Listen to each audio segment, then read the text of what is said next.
football cards collecting and investing. I'm looking at you right now, wherever you might be watching or listening to this. Thanks for all the 5-star reviews. Thanks for all the subscriptions on YouTube, all the comments on all of our shows. We really appreciate it. And look, Andy, the story still is Prizm, and you have been looking at Prizm singles. We're going to get into plays of the week a little bit later. I had a pretty intense card show experience this past week. Learned a lot about trades and how you should handle yourself at shows, and a few extra ways for you to get steals of a deal. Okay, but Andy, let's start off with what you've seen from the Prizm singles market. Yeah, so I could just start off by mentioning that the blaster boxes and the hanger boxes and the cello packs have all kind of come down in price. And I think that's because I'm seeing a lot of social media posts of people saying there's no autographed or serial numbered cards in the actual retail boxes that they're getting from Target and Walmart, Carter, which is very interesting. That's not something that Panini has typically done. But when we look at the single sales are still phenomenal. We're talking serial numbered veteran cards. When we look at base cards, they're very inexpensive. Like, they've come down a lot already. We talked about how it was first released. The Mac Jones was going for like close to $100. The Jamar Chase for close to $50. The Justin Fields was still like $40. Now you get a Justin Fields base for $1, a Trevor Lawrence for $30, the Trey Lance for $20, the Jamar Chase for $15. The Mac Jones, is the highest average resale value of a base Prizm for around that $25 price point. But in comparison, you could see to like you now go from $13 for a base Jamar Chase Prizm to a sold silver Prizm at $125. And then a sold orange short print Prizm numbered out of $249, got a little color match there for $130. This one's got a little bit of off center. But what I'm finding interesting is that most of his silver Prizm autos are still redemptions. The only ones that are sold on here that are like actual cards are very rare. I love it. Look, for me, Andy, and I still stand by it, I did not see a lot of movement this past weekend at the show I went to in Shreveport, Louisiana, on Prizm singles. All I saw were people frustrated about Prizm in general because it's selling out everywhere. Everyone is buying up all these boxes, whether or not to hold up the sealed wax for long term or just to rip it themselves. And it looks to me, Andy, that obviously it depends on your own personal experience. People are ripping some hits, but I wouldn't say it's like they're putting like a Mac Jones silver in every single pack. It seems as if the hit rate when people actually rip the singles is relatively standard. Do you feel the same way? I do feel the same way. I've watched a lot of retail blaster box ripping, even the exclusives from Fanatics that have one of those orange cracked ice short print cards in every single pack. But it's a bunch of randomness. I haven't seen much, if any at all, serial numbered cards, no autographs, and the product, it's sold out everywhere. I think that's because people were starving for this new product. It's a great design, Carter. I'm a big fan of the 2021 Prizm design. I'm not going to lie. I really like it. But, I think people were starved for this product. So I think Panini kind of realized that. And so they decreased the hit rate dramatically in the retail product, knowing people would buy it, sell it out anyways. And that was kind of maybe their strategy going into this. Of course, just my speculation. And it'll be interesting to see what happens with Optic, scheduled to be released in just under a month. I actually have to pull up the new release date because it moves around so much. So in the comment section below, or if you're just listening to this on iTunes or whatnot, please reach out to Andy or I. Let us know how you feel about ripping Prizm, and let us know how you feel about the Prizm singles market. Are you guys enjoying it? Are you guys buying it? Are you guys and gals not touching it at all? There are a lot of people that aren't doing it. And let me start off with this question to you, Andy. If you were ripping Prizm and you got singles, would you sell them all right now? I would, yeah, I would take advantage of any limited supply that there is, so still a lot of supply finding its way to eBay every single day right now. And we're seeing, right, these base cards, the veteran base cards, even the base insert cards like the base breaks, the base hype cards. There's brilliance, there's like probably a dozen different of these inserts that come in base variations. They also come in short print variations. I'd be trying to sell all of those while you have fewer eBay listings on there, so you can maybe capture a little bit more of that demand. Yeah, and it brings it to another question. Should you just more often than not sell all singles that you just ripped out of the box, right? I mean, look, there is an argument to be made that you should, right? Like, that little kid pulled that Mac Jones 101, sold it for 100K on the spot. Is that card ever going to go for 100K again? We were talking about this card in the football card Discord, patreon.com/football cards. Make sure you join in on that. And it's very interesting. Someone actually got that card graded. It did PSA 10. And I'm sure that person's really excited about that. But it still fascinates me that you can make a strong argument that every card you do rip out of a new product, because that product is so hot, you should just sell it on the spot, such as this Trey Lance silver Prizm that you're seeing on the screen right now. Autograph. This kid's not even played it down. $865. And look, that Jalen Waddle card is a beauty. It's a gold vinyl 1/5. Still $5,000. They're picking that all day right now because now Waddle is a number 2 receiver. So because there's so much hype surrounding these prospects, Andy, maybe you should sell basically 99.9% of the cards that you do rip. I think so, especially if you're looking at it from maximizing the investment, the ROI that you get from the product. I absolutely think that's the optimal strategy, because there's an inherent premium baked into any new product that's released, and you have a limited supply. And plus, we're in a period right now where everybody has the potential to do great this year. It's like everybody's fantasy ADP or their stock in fantasy drafts of how we're valuing their production expectations going into the season are pretty much stagnant right now. Now we're getting very little news. There was very little news that came out, the cuts from June 1st. We're getting very little news like on a weekly basis from mini camps, OTAs, and it's, sure, there's little bits of news that are coming out here and there that are changing values a little bit, but mostly people are staying the same, and everybody's got the potential, like the draft, to go out and exceed expectations by a mile this year as of right now. So I'm going to share with you why, Andy, I'm staying away from Prizm. Right now, we try our best not to make like blanket statements because we want everyone to do what they enjoy. This hobby should be something that you should enjoy. And I know we've spent a lot of time talking about this product because it is the premium product in football cards and just in general basketball as well. Andy, I'm staying away because of the no numbered cards. I have turned into a guy that just likes mostly numbered cards and auto cards. And for me, a lot of these Prizm autos are not on card. Now, I'm not one of those guys that absolutely must have an on card auto. That's just not me. But it's a big part of my collecting. And I'll share why a little bit later. A few moves that I actually made this past week.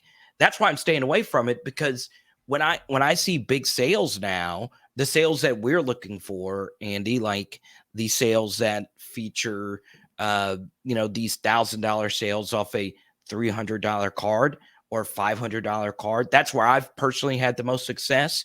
A lot of them were numbered and a lot of them were autoed. Now, that doesn't mean these cards aren't nice. That is a beautiful Trevor Lawrence Prizm Silver. I love the way that card looks. I love the patch on that card, but it's just something for me that I'm staying away from. I haven't been able to look at the back of one of these cards just yet. I've mostly just been staying away not to be tempted to buy it. I know they have one of ones, but I don't know if any of these patch cards are autoed. That one looks like probably numbered 16 out of 50. I'm guessing because it does say number 16. But Andy, for the most part, personally, are you also staying away from buying into breaks and just buying Prism products or the new Prism products in general? Yeah, absolutely, Carter. Because I mean, not only that, and I've also been burned in the past doing breaks and just not coming away with anything. Yeah. And it's like, man, I could have just targeted a single and given myself a much, much, much better shot of profiting on that car. Because then I'm able to use my research, use my insight, my experience, uh, the whole 9 yards, and the art of the negotiation on a single, and you come away with something that you're very happy with. And it's like, if you're going to rip that product, I think there's just got to be so much entertainment value in that for you, and it's got to be such a small percentage of your overall bankroll and budget that it really doesn't matter, So that's the whole thing for me. But it's tempting though. It's very tempting It because it is. is what everyone's doing. It's that peer pressure. Um, at the show I went to this past weekend, Andy, Prism was basically sold out nearly everywhere. Like even the dealers, struggled to keep it on the shelves and just struggled to just keep it in general. There was one group of breakers that I saw that actually had some Prism hidden away so they could have it for breaks when they got back to Texas where they were from. So, man, it's really, really fascinating how hot this product has become for, once again, a rookie class to me that only has one surefire future Hall of Fame commodity, and that is a wide receiver in Jamar Chase. So, for me, as far as long term, I hinted at this last week. I've talked about this some in the Discord. I'm just not on fire about Prism. And it's one thing, Andy, with all the analysis that you've done on this channel and just in your videos outside the podcast, mentally, when I walked up to, like, when you see all the cards in front of you and you see the prices and you see the rarity and you see all of that, and you're like, well, I could just buy this card. It's right there. It's the good old fashioned Family Guy mystery box joke, right? You don't know what could be in the mystery box. I'm sure you've seen that before. I That's just how it is for me. Mentally, I can't get into buying a box for when I rip it, I'm immediately going to sell those cards in the box. It mentally, I know I would have to. So, Andy, for those reasons, I'm also staying away from 2021 Prism. Now, as far as football cards in general, obviously, Andy, the prices for other cards and just the market is always going to be affected for when a new product's coming out. As you mentioned to me before we started this show, Optic is around the corner. So, for me, the football card market is still popping, baby. Yeah, Optic is actually scheduled right now for July 20th. And you Mm. have Contenders Optic, though, scheduled to be released tomorrow. And that is a hobby only product. It is one that I like. I like the Contenders Optic rookie ticket autos. It's $600 for a hobby box, is the only way you can get it. And that is one pack of 6 cards for 600. So basically, you're paying $100 per card on average, and you're only guaranteed 2 autographs in that. So it's still one of those things where I'm going to stick to singles. I'm going to wait till that product circulates in the marketplace, stick to singles. But Carter, going back to just general market health, yeah, it is very healthy. We're still seeing a very healthy volume of both auction sold and buy it now sold for graded cards on all the big name players. Um, you can still see, like, if you were to actually like look and explore some of the big name players, their graded cards, we're not seeing a big change in either direction of their values. Certainly you can see some little dips here and there on like super base stuff that you just know typically if it was in a raw format, this would be a card that's only worth a couple dollars, even on Joe Burrow. But when you have that grade of a 10, whether it's a PSA, BGS, or SGC, or even CSG now, there definitely adds quite a bit of value to it. And there's still a lot of transactions on these guys every single week. It is very healthy. We're still seeing a lot of transactions coming in on Baker Mayfield right now is still getting quite a bit of hype, and people are buying him. You can also see a lot of people are transitioning to buying retired players and Hall of Famers. Julio Jones, Phillip Rivers, Marshawn Lynch, Larry Fitzgerald, Eli Manning, Ben Roethlisberger. Guys making this top, kind of move in the last week. And I think that, that's kind of the point we're at in the offseason. Yeah, we're going to talk about guys that are retired and guys from yesteryear. Wait, are you saying, Andy, that the card market is maturing and saying, look, this Eli Manning guy was pretty good. This Larry Fitzgerald guy was also a pretty good football player. Are we seeing smarter football card buyers?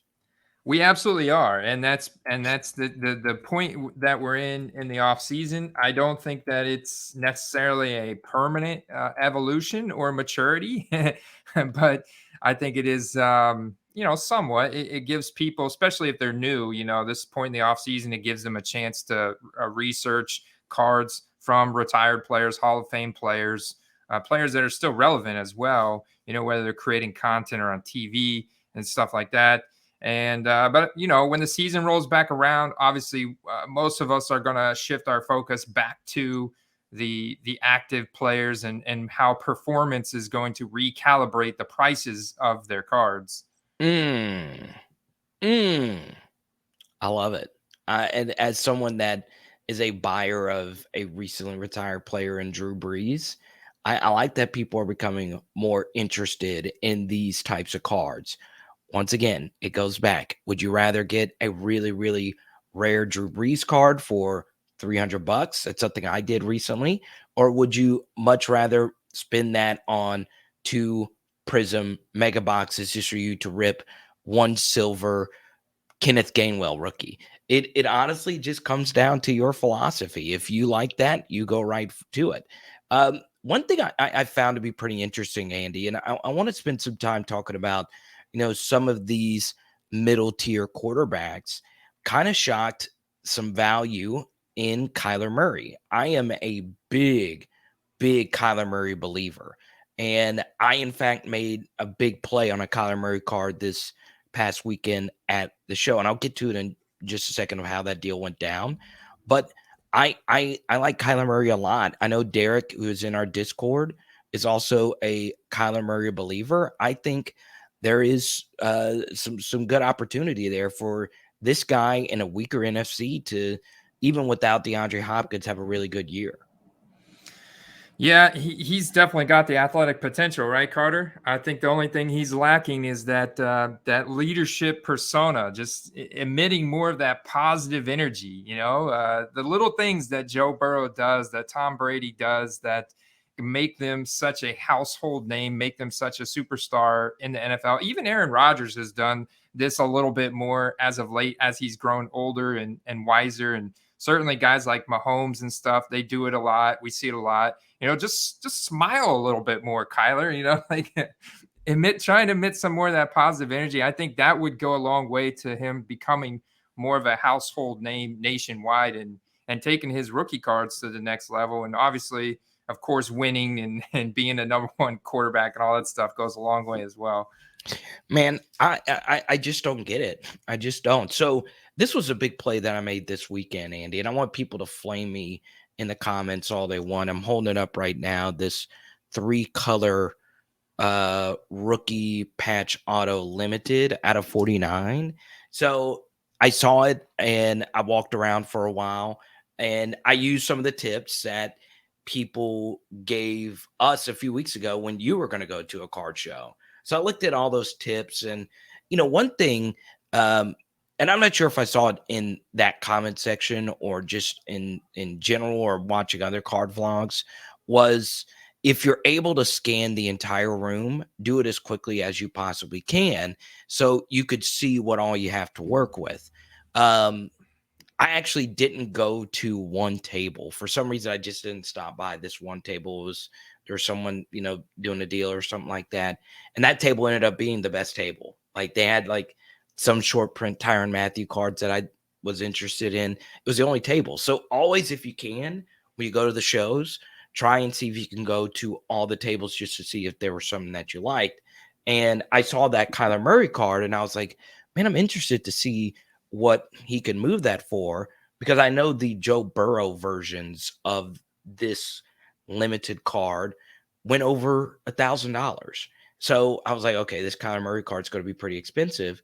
And I went to the table and then I did an eBay search and they were going for roughly $250 to $300.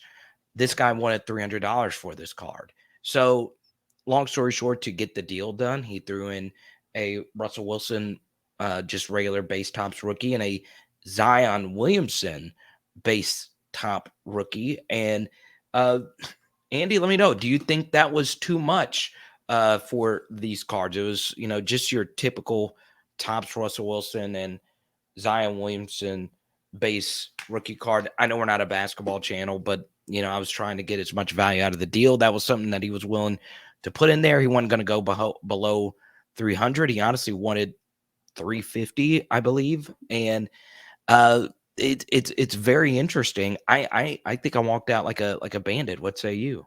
I think you did too, man, especially for an RPA serial number card. I know it's a little horizontal formatted card is not quite as liquid from what I Right. found as a vertically formatted card, but it checks all those other boxes, serial number, jersey patch, even though not from a game, but it's got multiple colors and it's Those colors, baby. autographed, it's rookie. So I like all that stuff about it. I think the Russell Wilson base tops rookie card is great too. I think that's probably a grading candidate card based on the condition. That comes back a 10. Now you're looking at $100 card there at some point this year. So I think you did really well. Zion, I think, is a PC guy for you playing in New Orleans, right? Right. So you got some PC value. Plus, I know that Russell Wilson is kind of a PC guy for you as well. So I think you made out really well, man. If anything, they is good one touches, right? If I don't want these cards anymore, huh? Huh? But Yeah. but I've noticed this just not only at this show, but just in general. Like I do see people complain when they rip a Prizm pack and they're like, God, I could have had that card for that amount of money. And this is one thing I do want to bring up. Don't ever rip just a single pack out of a box. Okay. Now, what do I mean by that? Andy, as you know, there is a cello pack that is sealed that you could buy from the store that has never been opened. Get those packs, but never do the like when a dealer has individual packs from a hobby box and you didn't see them open the initial hobby box, never actually just buy one pack out of the hobby box because the auto might have already been pulled out of that box, right? You never do that. Never ever do that, Andy. I've seen people do this all the time, and more than likely there's definitely not going to be a hit on it. I saw someone spend $45 on a solo pack on Prizm out of a hobby box, and of course he didn't land anything. That's a risky proposition, man. It's got to be such a just hey, I got $45. I just want to blow it just for fun. It's literally buying like a scratch off lotto ticket, probably with less odds, of making that money back. And that's kind of the way you have to look at it. There's no skill involved. Actually, if anything, the house is set up to win, right? Just like you're talking about, the guy that broke open that hobby box. Literally, he could have a kitchen scale underneath his table back there. He could weigh the packs out real quick. Of course, the RPA is going to weigh more, even if it's just by a couple grams. Now, all of a sudden, he's able to tell which one's got the hit in it, and he takes that one, opens that one. Or the same thing with cello packs. Like, stay away from cello packs and retail. because those are the most manipulated card packs you can find. There's people that have shown that they know how to open the pack, take out whatever hits are in there, seal it back up with some base cards. We've seen that happen. We've seen people weighing them, et cetera, et cetera. So I would stay away from cello packs and buying individual packs, or even on eBay when you see repacks, hot packs. I mean, that's a seller that's setting up those packs. That's actually putting the cards in those packs. You have no clue if they're actually being honorable with what they say. Hey, I'm putting a Justin Herbert or whatever in one of these packs. That's just, I don't know. That's just throwing money down the wishing well, if you ask me. Those hot packs, baby. The hot packs. Let's go. Um,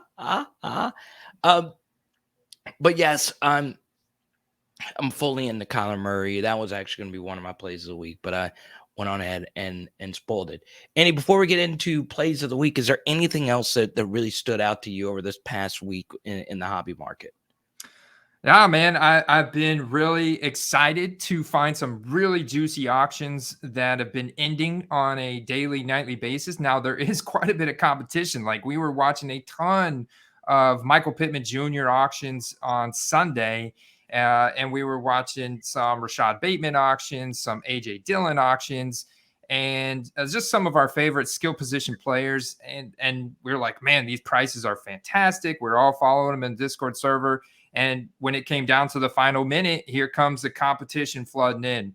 And they were getting bid up. And shout out to our guy, James88 and Chris Kahn over in our Discord server. They lost out on a ton of those auctions Sunday night. And so you really, stay vigilant, because there are some very good auctions. There were a couple wins that I was like, oh, that's fantastic. But, overall, there is still quite a bit of competition in the market for, desirable cards on skill position players, even some defensive players too. I love it, baby. Show me your Tyrann Mathieu cards, baby. That's what I want to see. So it's now time for hobby tip of the week. Last week, I was fooled by an edited clip of something, and I felt like an idiot because that clip was like not something I stand for. It was really bad what that person said. We apologize for it, but we're gonna do it again. I'm wearing my jersey from when I visited the Stonewall Inn. So I'm very happy it is Pride Month. And what that guy said was indeed very, very, very bad. So I really do mean that. I heard the first clip of a clip from a big Instagram account, and didn't sound like he said anything bad, but he did say a lot of really bad things. So we want to make sure that that's clear. So yeah, and as far as like hobby tip of the week, man, for me, this is the biggest thing. These dealers want to make deals at shows, right?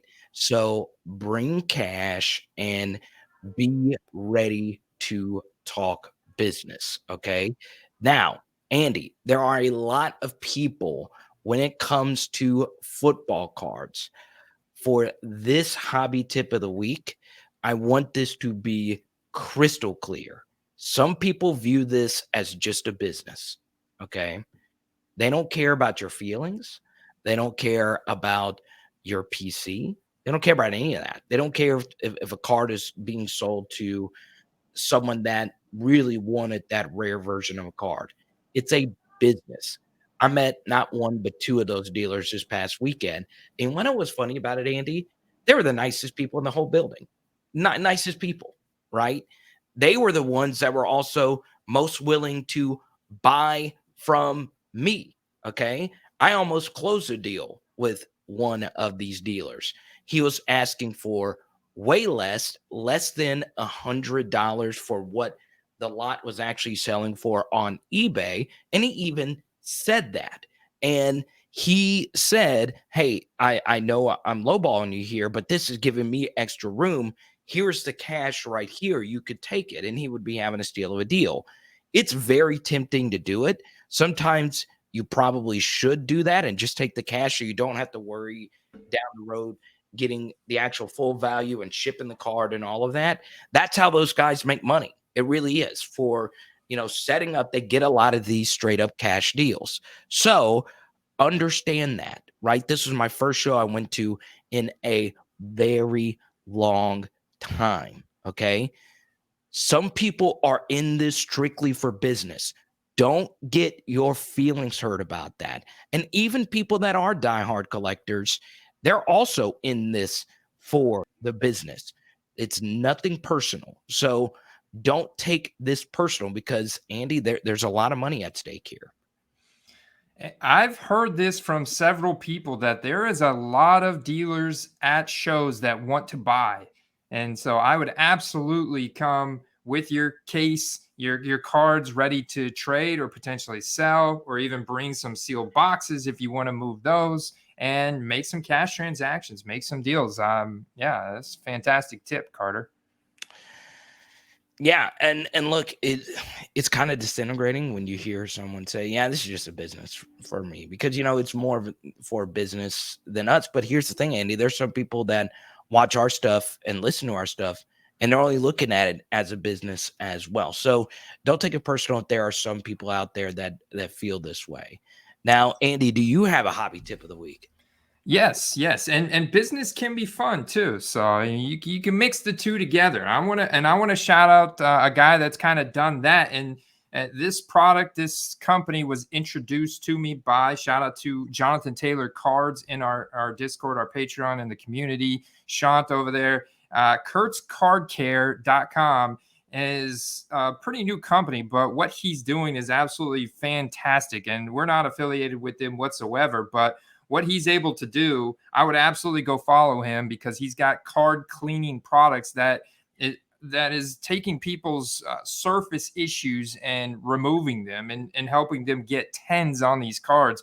You've absolutely got to go check out some of the stuff that he's able to get off of cards, which have noticeably improved the grade of people's cards. He's helped a bunch of people get tens, whether it's a scratch, a smudge, a potential like print issue on the card. His products are fantastic. I've heard a bunch of testimonials, and they're very reasonably priced as well. So that's my hobby tip for this week. I've watched his YouTube channel and watching him clean cards. It is the same guy, right? Yeah, it's the same guy. Yeah. I like that. Look, and even if you don't use his service in particular, if you are going to submit or if you are going to a show and you want those cards to look crystal, clean those bad boys, baby. Get you that microfiber cloth. Now, this is super advanced cleaning right here. If I were a cleaning service, I'd be a mop, and this guy would be a like super duper express car wash. I mean, this guy is incredible. And it's Kurt with a K, by the way, if you're listening to this. It's very interesting. Clean your cards if you're going to submit them so you can get your absolute best grade. And goodness, man, I need to hire this guy myself. Striving for Tens is another Instagram guy that I follow and look at some of how he cleans some cards. So there you go. Now, Andy, play of the week. Are you going to go first or am I going to go first? I go first, and I'm going to a team in the NFC North, the Detroit Lions. I believe they're a dark horse team this year to make a drastic improvement. They're a team I'm betting to exceed their Vegas win odds. They're a team that I'm betting on potentially dark horse to compete for winning that division in the NFC North. They could be on the up and up this year. So I like having pieces of that offense.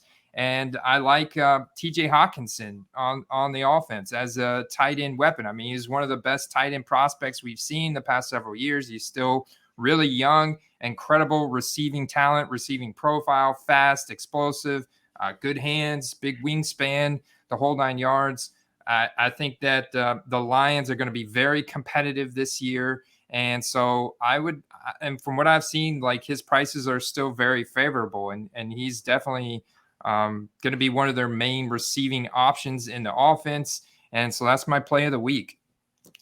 I love it. I also like DeAndre Swift as well in that offense. I think Jonathan Taylor-ish is in his range of possibilities. I really, really, really do.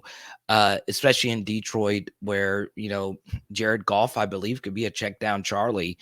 I think Swift is, a top 3 finisher in fantasy this year, and I'm still drafting him in my underdog best ball leagues, and I'm still going to draft him in my fantasy leagues. He was a value in last year's fantasy drafts. Guess what? He's going to be the same this year. So be on the lookout for D Swift as well.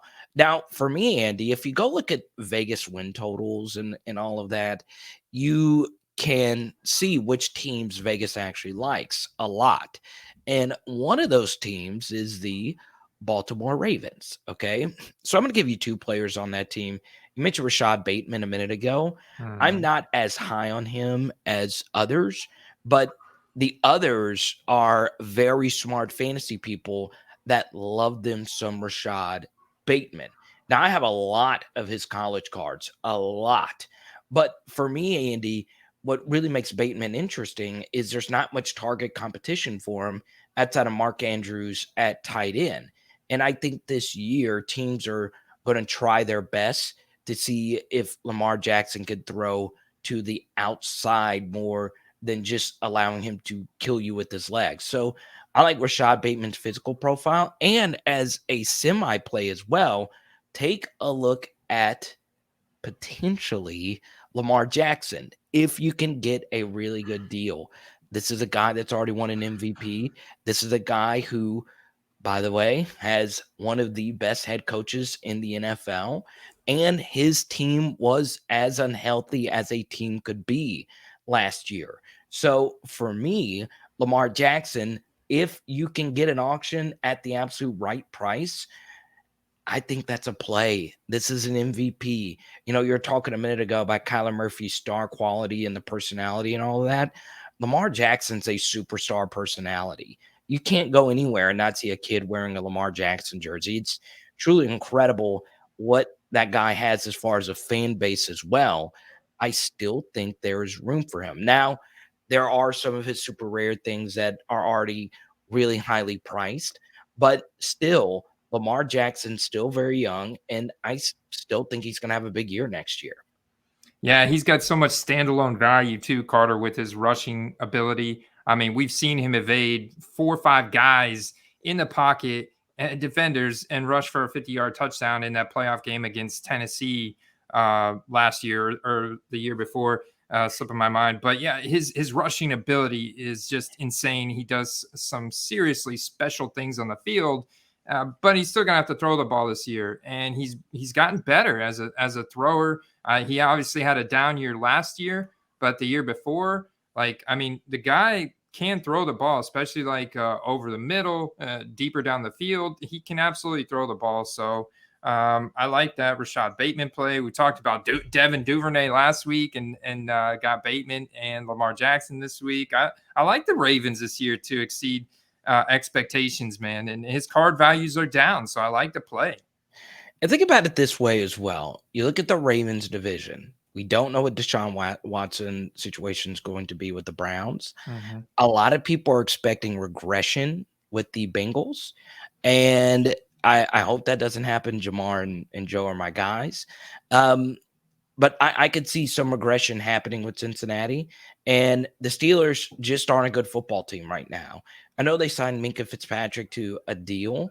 I do think Mike Tomlin is not the same coach. I think, is he still a very good coach in the NFL? Yeah, but at the same time, he's had some of the worst playoff losses, and last year they got blown out of a lot of games. They were not really competitive, really at all, and they kind of just snuck into the playoffs. And a big reason they did is because Baltimore was so hurt. So I think the Ravens are, as a team, just very undervalued, and I think next year they're going to be a big, big, big team. Now, one little side note for play of the week: never discount what someone else isn't collecting just yet, right? We don't spend a whole lot of time on it on this channel, but maybe just one day, Andy, fingers crossed here, maybe defensive players become a thing, right? And there are a lot of elite defensive players whose cards still sell for dirt cheap, right? It still blows my mind, and it's just how it is. I've shifted more towards quarterbacks. That Trey Lance cards are just so much when he's not played it down. And TJ Watt cards from more rare sets, and you can build a nasty, and I mean a nasty TJ Watt collection. If you are a TJ Watt fan out there, you could build one of the you could be known, whoever listening to this right now, if you are a big TJ Watt fan, you could be known as a TJ Watt guy or gal watching this. You can do it, right? For a tenth if you want to be the Trey Lance guy. So just keep that in mind as well. So there you go. Yeah, that defense should still be really good this year. If only defensive cards can become a thing. And I know I'm a defensive card collector. I whenever I make a defensive card comment like that, I always want it to be known that, I'm a Tyrann Mathieu collector. Still, it still blows my mind, like some of the Tyrants I can get for, PSA 10 rookie variation, one sold for $30 this past weekend. It still blows my mind. It still blows my mind how cheap some of these cards can be. But Andy, great episode, man. You Yes, sir. crushed Yeah, it. I actually scored a nice defensive player, a safety on my team that I'm excited to share with you guys in the upcoming mail day. Incredibly rare card that I got for a fantastic deal as well. That's what he did. Okay. I blew you away. No. Because we always do this at the end of the episode. But this is what that player is known for. And that's what he's known for. It's famous. Yeah, so you got to see the mail day to know exactly what Andy's talking about. And until next week, we'll see you, baby. Peace.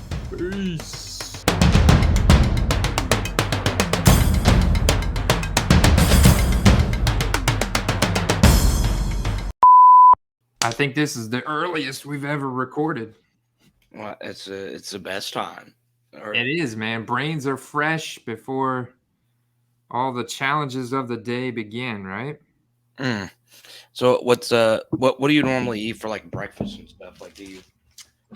Dude, I've been on a new diet the past few weeks. I'd say almost a month now. That's been incredible for me from an energy and efficiency standpoint. So I normally just drink a couple cups of coffee, and then I'll have typically around 10 o'clock, I'll have a smoothie, a strawberry banana smoothie with some coconut juice and this green powder that's got a patent that's called Paradise Protein and Greens. It's got this ORAC blend of vegetables and fruits that apparently triathletes and marathon runners, they swear by this stuff. They've got a patent because it does all kinds of good stuff for your lung health and energy and everything. So I don't know, but there's like a list of like 50 different fruits and vegetables in it. And I don't know if it's all psychological or if it really does make me feel more energetic and efficient throughout the afternoon, but I've been loving it. What do you do? No, I just eat a power bar. I need to do what you're doing.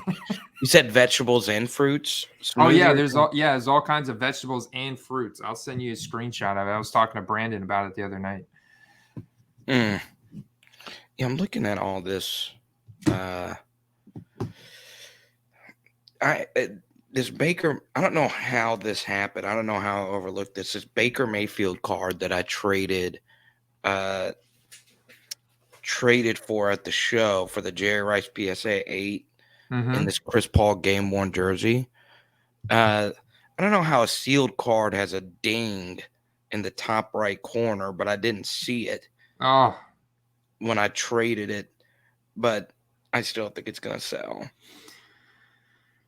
Yeah, that was, what was it, numbered out of $3.99, autograph, patch. $199 on card auto. Nice thick patch. Patch. Yeah, it's got to be from the manufacturer or whoever ripped it. Is it sealed by Panini or is it sealed by a breaker? It's sealed by Panini. Yeah, Panini. So it's a redemption. Yeah. So I don't know how that happens. Factory workers, somebody in the factory. But yeah, it the whole thing was kind of crazy. I think it's like not like your typical show because some of the people that dealt with me knew me. Like it was a little bit different than if you walked up to a stranger, which is why, I kind of wanted to do like the Kyler Murray deal. Because I wanted to actually do a card show deal because I watch all these guys on YouTube. I don't know if it was smart or not, but I listed it for $9.99. I think I already got 2 watchers. I'd be interested on a study how many watchers, if there was a way to do this, how many watchers actually turn into sales on eBay. I Like don't how know. many watchers you need to turn, like what's the ratio of watchers to actually someone making an offer? Yeah, I think so. Yeah, I wish there was a way. Kind of like that old cold calling or sales statistic that I heard of when I was, growing up, like reading all those books, is like you would need to do 10 cold calls to get one in-person meeting, and then you would need 10 in-person meetings to get one sale, kind of thing. So I don't know how that correlates over to eBay, but I mean it kind of makes sense. Yeah, that's interesting. I think about it all the time, honestly. Like how much does that actually matter? But what was fascinating about it is like I was looking up like Joe Burrow's sales, like I told you the other day, and this same card, Joe Burrow, Kyler Murray, this Joe Burrow version of this card goes for over 1,000, and I was shocked, like, because I that's why I bought the card because I was pretty sure because I look at Joe Burrow cards often. I was pretty sure I was seeing that. I was like, okay, Joe Burrow limited on card auto 3-color patch goes consistently for over 1,000. Why couldn't Kyler? I mean, I think at some point Kyler Murray's going to get on Joe Burrow's level. At some point, he's already played at his level, if not better. Yeah, from a production standpoint. I just don't understand why Kyler Murray stuff isn't more expensive But right it's now. that whole, because like you don't see Kyler Murray on the field going, hey, Mr. Ref, I'm Kyler, let's have a good game today, and like lifting up. It's that whole thing, man, of just being a natural leader, being likable, like his whole demeanor. You could just tell like he's a guy that you would want to be around and hang out with. And he just like he emits that positive energy and that kind of like even when he got injured, he was like, don't worry about me, guys, I'll be back before you even realize it. No, I see what you're saying. And It's just Kyler Murray's always got this on his face. I feel like he's always got this mean mugging look. well, you want to know what's funny was if you go back and you look at when he won the Heisman, his if you look at his dad's face, his dad looked pissed the entire time. Like His son's winning the Heisman Trophy here.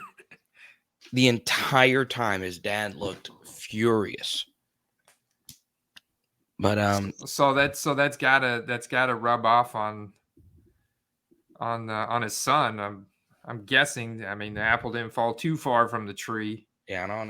Yeah.